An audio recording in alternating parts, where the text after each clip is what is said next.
ತನ್ನ ಪ್ರಾಣವನ್ನೇ ಪಣಕ್ಕಿಟ್ಟು ಜೀವರಕ್ಷಣೆಗೆ ಧಾವಿಸಿದ ಗಿರೀಶ್ ಮೊಗೇರ್ ಸಾಹಸವನ್ನು ಮನೆ ಬಾಗಿಲಿಗೆ ತೆರಳಿ ಗೌರವಿಸಿದ ಶಾಸಕ ಮಂಕಾಳ ವೈದ್ಯ. ಭಟ್ಕಳ ತಾಲೂಕಿನ ಶಿರಾಲಿ ತಟ್ಟಿಹಕ್ಕಲಿನಲ್ಲಿ ಇತ್ತೀಚೆಗೆ ಸಂಭವಿಸಿದ ಹೃದಯ ವಿದ್ರಾವಕ ದುರಂತದ ಸಂದರ್ಭದಲ್ಲಿ ತನ್ನ ಪ್ರಾಣವನ್ನೇ ಲೆಕ್ಕಿಸದೆ ನೀರಿನಲ್ಲಿ ಮುಳುಗುತ್ತಿದ್ದವರ ರಕ್ಷಣೆಗೆ ಧಾವಿಸಿದ ತೆಂಗಿನಗುಂಡಿ ಯುವಕ ಗಿರೀಶ್ ಮೊಗೇರ್ ಅವರ ಸಾಹಸ, ಧೈರ್ಯ ಮತ್ತು ಮಾನವೀಯತೆ ಇಡೀ ಸಮಾಜದ ಪ್ರಶಂಸೆಗೆ ಪಾತ್ರವಾಗಿದೆ. ಸಂಕಷ್ಟದ ಕ್ಷಣದಲ್ಲಿ ಅನೇಕರು ಅಸಹಾಯಕರಾಗಿ ತಮ್ಮ ಪ್ರಾಣವನ್ನು ಕಳೆದುಕೊಳ್ಳುತ್ತಿದ್ದ ಸಂದರ್ಭದಲ್ಲಿ ತನ್ನ ಜೀವದ ಹಂಗು ತೊರೆದು ಮತ್ತೊಬ್ಬರ ಜೀವ ಉಳಿಸಲು ಮುಂದಾದ ಗಿರೀಶ್ ಮೊಗೇರ್ ಅವರು ನಿಜವಾದ ಮಾನವೀಯತೆಯ ಮುಖವನ್ನು ಸಮಾಜಕ್ಕೆ ಪರಿಚಯಿಸಿದ್ದಾರೆ. ದುರಂತದ ಸಂದರ್ಭದಲ್ಲಿ ನೀರಿನ ರಭಸ, ಅಪಾಯದ ಪರಿಸ್ಥಿತಿ ಹಾಗೂ ತನ್ನ ಜೀವಕ್ಕೆ ಎದುರಾಗಬಹುದಾದ ಅಪಾಯವನ್ನು ಲೆಕ್ಕಿಸದೆ ಗಿರೀಶ್ ಮೊಗೇರ್ ಅವರು ರಕ್ಷಣಾ ಕಾರ್ಯದಲ್ಲಿ ಸಕ್ರಿಯವಾಗಿ ತೊಡಗಿಕೊಂಡಿದ್ದರು. ಸಂಕಷ್ಟದಲ್ಲಿದ್ದವರನ್ನು ರಕ್ಷಿಸಲು ನಡೆಸಿದ ಅವರ ಪ್ರಯತ್ನಗಳು ಅನೇಕ ಜನರ ಮನಸ್ಸನ್ನು ಸ್ಪರ್ಶಿಸಿದ್ದು ಯುವ ಸಮುದಾಯಕ್ಕೆ ಮಾದರಿಯಾಗಿವೆ. ಸಮಾಜದಲ್ಲಿ ಮಾನವೀಯ ಮೌಲ್ಯಗಳು ಇನ್ನೂ ಜೀವಂತವಾಗಿವೆ ಎಂಬುದಕ್ಕೆ ಗಿರೀಶ್ ಅವರ ಕಾರ್ಯವೇ ಸಾಕ್ಷಿಯಾಗಿದೆ.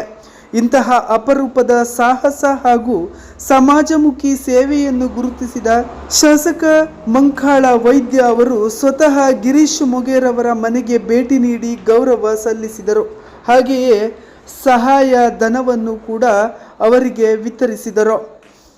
ಸಾಮಾನ್ಯವಾಗಿ ಅಧಿಕಾರಿಗಳು ಮತ್ತು ಜನಪ್ರತಿನಿಧಿಗಳು ಕಾರ್ಯಕ್ರಮಗಳಿಗೆ ಕರೆಸಿ ಸನ್ಮಾನಿಸುವುದು ರೂಢಿಯಾಗಿದ್ದರೂ ಶಾಸಕ ಹಾಗೂ ಮಾಜಿ ಸಚಿವರು ಆದ ಮಂಕಾಳ ವೈದ್ಯ ಅವರು ಸ್ವತಃ ಗಿರೀಶ್ ಅವರ ಮನೆಗೆ ತೆರಳಿ ಅಭಿನಂದನೆ ಸಲ್ಲಿಸಿರುವುದು ಅವರ ಕಾರ್ಯಕ್ಕೆ ದೊರಕಿರುವ ಗೌರವದ ಪ್ರತೀಕವಾಗಿದೆ ಎನ್ನುವುದು ಸಾರ್ವಜನಿಕರ ಮಾತಾಗಿದೆ.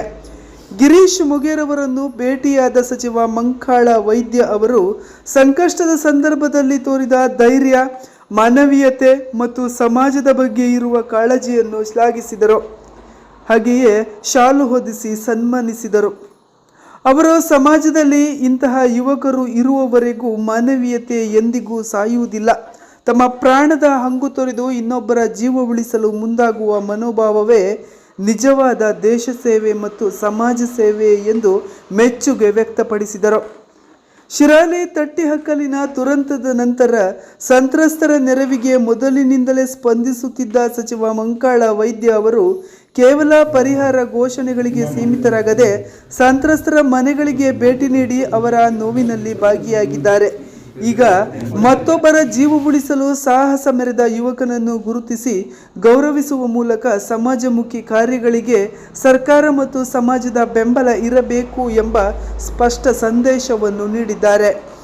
ಗಿರೀಶ್ ಮೊಗೇರ್ ಅವರ ಸಾಹಸ ಮತ್ತು ಮಂಕಾಳ ವೈದ್ಯ ಅವರ ಪ್ರೋತ್ಸಾಹ ಎರಡೂ ಸಮಾಜಕ್ಕೆ ಮಹತ್ವದ ಸಂದೇಶವನ್ನು ನೀಡಿವೆ. ಒಂದು ಕಡೆ ಸಂಕಷ್ಟದ ಸಮಯದಲ್ಲಿ ಜೀವ ಉಳಿಸಲು ತನ್ನನ್ನು ತಾನು ಮರೆತು ಕಾರ್ಯನಿರ್ವಹಿಸಿದ ಯುವಕನ ಮಾನವೀಯತೆ ಕಂಡರೆ, ಮತ್ತೊಂದು ಕಡೆ ಅಂತಹ ಒಳ್ಳೆ ಕಾರ್ಯವನ್ನು ಗುರುತಿಸಿ ಗೌರವಿಸಿದ ಜನನಾಯಕನ ಜನಪರತೆ ಗಮನ ಸೆಳೆಯುತ್ತದೆ. ಇಂದಿನ ಸ್ವಾರ್ಥಮಯ ಯುಗದಲ್ಲಿ ಇನ್ನೊಬ್ಬರ ಕಷ್ಟವನ್ನು ತಮ್ಮ ಕಷ್ಟವೆಂದು ಭಾವಿಸಿ ಸಹಾಯ ಹಸ್ತ ಚಾಚುವ ಗಿರೀಶ್ ಮೊಗೇರ್ ಅವರಂಥ ಯುವಕರು ಮತ್ತು ಅಂತಹ ಸೇವೆಯನ್ನು ಗುರುತಿಸಿ ಪ್ರೋತ್ಸಾಹಿಸುವ ಮಂಕಾಳ ವೈದ್ಯರವರಂಥ ಜನಪ್ರತಿನಿಧಿಗಳು ಸಮಾಜಕ್ಕೆ ಅತ್ಯಂತ ಅಗತ್ಯವಾಗಿದೆ. ಇವರಿಬ್ಬರ ಕಾರ್ಯಗಳು ಮುಂದಿನ ಪೀಳಿಗೆಗೆ ಸ್ಫೂರ್ತಿದಾಯಕ ಮಾದರಿಯಾಗಿ ಉಳಿಯಲಿದೆ ಎನ್ನುವುದು ಪ್ರಜ್ಞಾವಂತರ ಮಾತಾಗಿದೆ.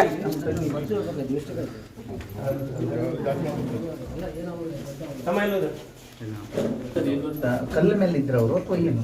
ನಾನು ಮನೆ ಒಳಗಿದ್ದೆ. ನಮ್ಮ ಪಕ್ಕದ ಮನೆ ಆಂಟಿ ಕೂಗ್ತಾ ಇದ್ರು. ಅವ್ರು ಕೂಗದ್ ಕೇಳಿ ಬಟ್ ನಮ್ಮ ದೋಣಿ ತೆಗ್ದು ನಾವು ಸೀದಾ ಹೋದ್ವಿ ನಮ್ಮ ಅಣ್ಣನ ಕರ್ಕೊಂಡು. ನಂತರ ಅಲ್ಲಿ ದೋಣಿ ನೆಲಕ್ಕೆ ತಕ್ಕೋಗ್ಲಿಕ್ಕಾಗಲಿಲ್ಲ, ನೀರು ಜಾಸ್ತಿ ಇದ್ದಾಗಿ. ಕಡೆ ಹಂಗೆ ನಾನು ಒಬ್ಬನೇ ಅವ್ನು ಬಿಟ್ಟು ಎಳ್ಕೊಂಡು ಹೋಗ್ಬಿಟ್ಟೆ ಸೀದಾ. ಅವ್ರು ಕೂಗ್ತಾ ಇದ್ರು ಕಾಪಾಡಿ ಕಾಪಾಡಿ ಅಂತೇಳಿ. ಕಡೆ ಹಾಗೆ ಅವರು ನಾವು ಹೋಗೋಲ್ಲರಿಗೆ ಒಂದು 6 ಜನ ಇದ್ರು. ಕಡೆಗೆ 3 ಜನ ಹತ್ತತ್ರ ಹೋಗ್ತಿದ್ದವ್ರು ಹೋಗ್ಬಿಟ್ರು. ಕಡೆಗೆ ಮತ್ತೆ 3 ಜನ ಇದ್ರು. ಅದರಲ್ಲಿ ಒಬ್ರು ಲಾಸ್ಟ್ ಮೂಮೆಂಟ್ ಅವರು ಮೇಲೆ ಕೆಳಗೆ ಹೋಗ್ತಿದ್ರು.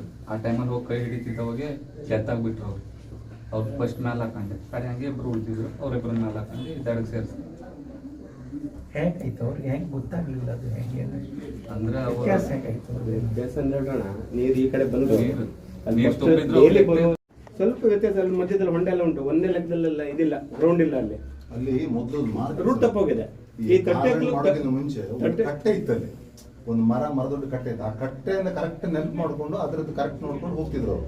ಅದು ಯಾವ ಕಟ್ಟೆಕ್ಲವ್ರು ಕಾಯಂ ಬರ್ತಾರೆ. ಅವ್ರು ಎಷ್ಟೊತ್ತಿಗೆ ನೀರು ಬರ್ತದೆ, ಎಷ್ಟೊತ್ತಿಗೆ ನೀರು ಇಳಿತದೆ ಅನ್ನೋದು correct ಗೊತ್ತುಂಟು. ಹೋದವರು ಒಂದ್ ಸ್ವಲ್ಪ ಜನ ಮೊದಲು ಬಂದವರು ಅಂತ ಹೇಳ್ತಾರೆ. ನಾವು ಶಿರಳಿ ಕೇಳಿದ್ರೆ ಅವರೇನು ಹೊಸ ಬರಲ್ಲ, ಬಟ್ ಉಳಿದ ಫ್ಯಾಮಿಲಿ ಅವರೆಲ್ಲ ಫಸ್ಟ್ ಟೈಮ್ ಬರುತ್ತೆ ಅಂತದ್ದು. ಅದೇ ಎರಡು ಜನ ಇದ್ದವರು ಅಂದ್ರೆ ಇನ್ಸಿಡೆಂಟ್ ಅಂತ ಹೇಳಿದ್ರೆ ನೀರೆಲ್ಲ ಜಾಸ್ತಿ ಆಗಿ ಕನ್ಫ್ಯೂಸ್ ಆಯ್ತು ಅವರಿಗೆ ದಾರಿ Confuse ಆಯ್ತು. ಅವರಿಗೆ ಇನ್ನೊಂದು ಹೇಳ್ಕೊಂಡು ಅವರು ಆ ತೆಗೆಯುವ ಭರದಲ್ಲಿ ಅವ್ರಿಗೆ ಬಹುಶಃ ಅದು ಅಂದ್ರೆ ಅದರದ್ದೇ ಕಾನ್ಸಂಟ್ರೇಷನ್ ಜಾಸ್ತಿ ಆಯ್ತು. ನೀರ್ ಬರ್ತಾ ಇರೋದು, ನೀರ್ ಎಷ್ಟು ಬೇಗ ಬರುತ್ತೆ ನಮ್ಗೆ ಇಲ್ಲ ಏನಾಗ್ತದೆ ಅನ್ನೋದು ಯೋಚನೆ ಮಾಡ್ಲಿಲ್ಲ. ತೆಗೆದದ್ದು ಉಳಿದಲ್ಲ ಅದು ಮತ್ತೆ ಮತ್ತೆ ಈಗೇನಾಗಿದೆ, ನಾವು ಬ್ರೇಕ್ ವಾಟರ್ ಹಾಕಿದ್ಮೇಲೆ ಸೊ ಆ ನೀರು ಮೊದ್ಲೇನಾಗ್ತಿತ್ತು, ಅದು ಸ್ಪ್ರೆಡ್ ಆಗಿ ಹೋಗ್ತಿದ್ದೆಲ್ಲ.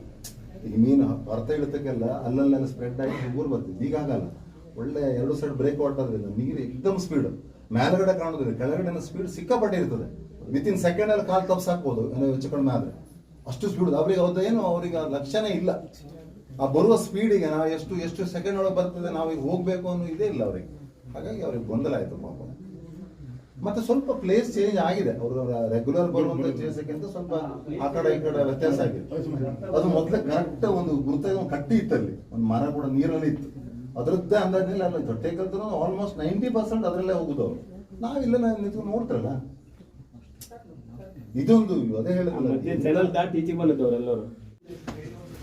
ಇವನ್ನೆಲ್ಲ ಒಂದು ಮಾದರಿ ಆದ್ರೆ ಮತ್ತೆ ಮುಂದೆ ಇಂಥ ಕಷ್ಟ ಬಂದಾಗ ಇನ್ನೊಬ್ಬ ಹುಡುಗ ಮಾಡಿ ನಾನು ಮಾಡಬೇಕು ಅನ್ನೋ ಭಾವನೆ ಬರ್ತದೆ. ಹಾಗಾಗಿ ಇದು ನಿಮ್ಮ ವತಿಯಿಂದ ಮಾಡೋದು ಒಳ್ಳೆ ಕೆಲಸನೇ. ಹಾಗೆ ಮುಂದೆಲ್ಲರೂ ಇದೇ ರೀತಿ ಒಂದು ಸಹಕಾರ ಸಿಗಲಿ ಅಂತ ನಾನು ಕೇಳ್ಕೊಳ್ತೀನಿ. 2 ಜೀವ ಮತ್ತೆ ಅವನ ಭವಿಷ್ಯದ ಬಗ್ಗೆ 5 ನಿಮಿಷ ಇದ್ರೆ ಎಲ್ಲೋ ಯಾಕಂದ್ರೆ ಅವ್ನು ತಗೊಂಡು ಹೋಗುವಾಗ ದೋಣಿ ತಾಯ್ತಲ್ಲಿ ತಾಗಿದ ಮೇಲೆ ಅವನು ಮತ್ತೆ ವೇಟ್ ಮಾಡ್ಲಿಲ್ಲ, ತಮ್ಮನ್ನು ಬಿಟ್ಟು ಹಾಕೊಂಡು ಓಡ್ ಹೋಗಿ ಅವನು ಹೋಗಿದ್ದಾನೆ. ಈ ದೋಣಿ ತರ್ಸ್ಕೊಂಡು ಹೋಗ್ಬಾದ್ರೆ ಮತ್ತೆ ಅವನಿಗೆ ಆ ಸ್ಪಾಟಿಗೆ ಮುಟ್ಲಿಕ್ಕೆ ಆಗುದಿಲ್ಲ. ಮತ್ತೆ ಯೂಟರ್ನ್ ನೋಡೋದು ಯಾಕಂದ್ರೆ ಅಲ್ಲಿ ಕೋಡಿ ಇತ್ತು ಅವಾಗ, ಇವು ಅಲ್ಲೇ ಬಿಟ್ಟು ಹಾಕಿದ್ರೆ. ಕರಾವಳಿ ಸಮಾಚಾರ ನ್ಯೂಸ್ ಬ್ಯೂರೋ.